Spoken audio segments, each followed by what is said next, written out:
Jojowa ba kayo ng kaedad ng parents nyo? Gaano ba kalaki yung age gap na kaya nyong i-handle? Ako kasi nakaranas ako ng malaki age gap namin ng ex Like, ko. ilang years yun? 15, 20? Mas maano siya sa akin, mas Matanda. Grabe Ilang naman by yung ilang 20. years? Ano yun? Lola ko? Pero genuine naman yung pagmamahala namin sa isa't isa. But yeah, he provides for me. Boyfriend ko siya, girlfriend niya ako. Would that be considered as a sugar daddy? Ay naman, para sa akin, basta lumampas ka ng 18, okay na to. Pwede na. 18, actually, parang kung 20 ka na, para sa akin, 20. Kasi kung matanda na talaga yung partner mo, iba na yung priorities niya.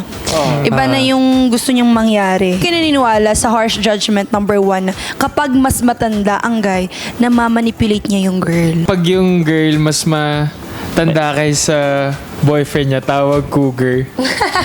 Oo nga, eh. No? Pero sa atin, pag tayo yung mas bata, tapos yung girlfriend natin mas Yung matanda, girlfriend. malakas. Nakakama! Diba?